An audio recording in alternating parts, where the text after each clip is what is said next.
बाणा बोलतो, मरणाच्या दारातही जो स्वराज्याचा बाणा बोलतो, मरणाच्या दारातही जो स्वराज्याचा बाणा बोलतो. नमस्कार, मी कुमारी विधी मुकेश केने, वय वर्ष 11, सोनारपाडा डोंबिवली ईस्ट. आज आपण अशा एका राजाचा इतिहास आठवत आहोत ज्यांचा इतिहास रक्ताने नाही तर पराक्रमाने लिहिला गेला आहे. नियतीने केलेला झंझावात म्हणजे शंभूराजे. शंभूराजे हे केवळ शिवरायांचे पुत्र नव्हते तर ते स्वराज्याचे ठाण्या वाघ होते. विचार करा, वयाच्या अवघ्या 14व्या वर्षी भूतभूषण लिहून आपली विद्वत्ता सिद्ध केली आणि त्याच हातांनी मुघलांच्या बलाढ्य फौजेला घेऊन चालली. 9 वर्षाच्या काळात महाराजांनी जंजिरेची सिद्धी, गोव्याचे पोर्तुगीज आणि दिल्लीचा औरंगजेब या सगळ्यांना एकाच वेळी सळोकी पळो करून सोडले.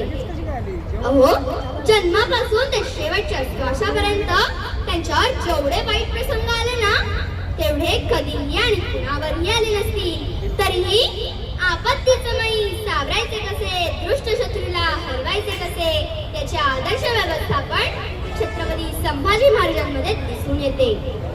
कपाळावरील रेषेत नाही तर कपाळावरील घामात त्यांचा विश्वास होता.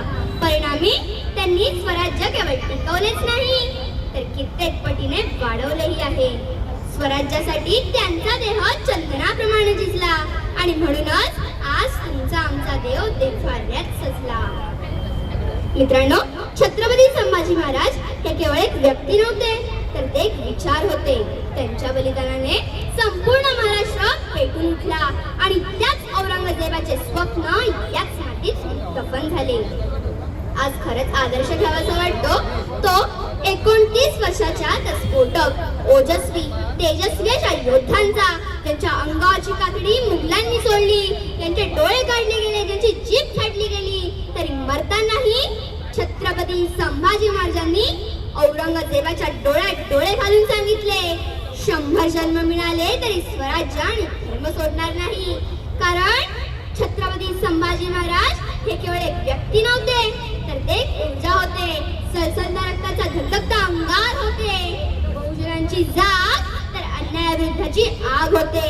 छत्रपती संभाजी महाराज हे शत्रूंचा थरकाप उडवणारे ठाण्या वाघ होते.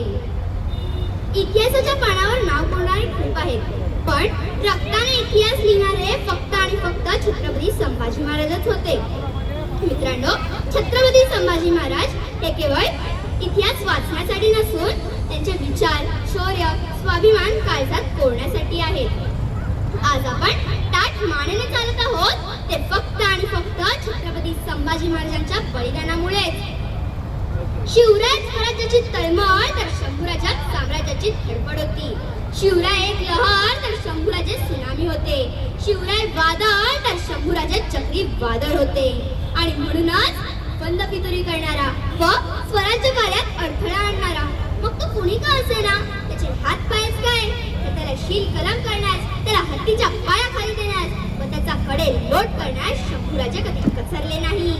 न्याय म्हणजे न्याय. सह्याद्रीच्या कडे कपारीतून आजही एकच आवाज येतो. सह्याद्रीच्या कडे कपारीतून आजही एकच आवाज येतो. जो लढला स्वराज्याला तो याच मातीत गाडला जातो. जो लढला स्वराज्याला तो याच मातीत गाडला जातो. शिवराय, तुम्ही शरीरानं गेला तरी विचारानं आजही जिवंत आहात. शंभूराजे, तुम्ही शरीरानं गेला तरी विचारानं आजही जिवंत आहात. आमच्या प्रत्येक श्वासात आणि रक्ताच्या थेंबात आहात. आमच्या प्रत्येक श्वासात आणि रक्ताच्या थेंबात आहात. जय जिजाऊ, जय शिवराय, छत्रपती संभाजी महाराज की जय. नमो पार्वती पते, हर हर महादेव. धन्यवाद.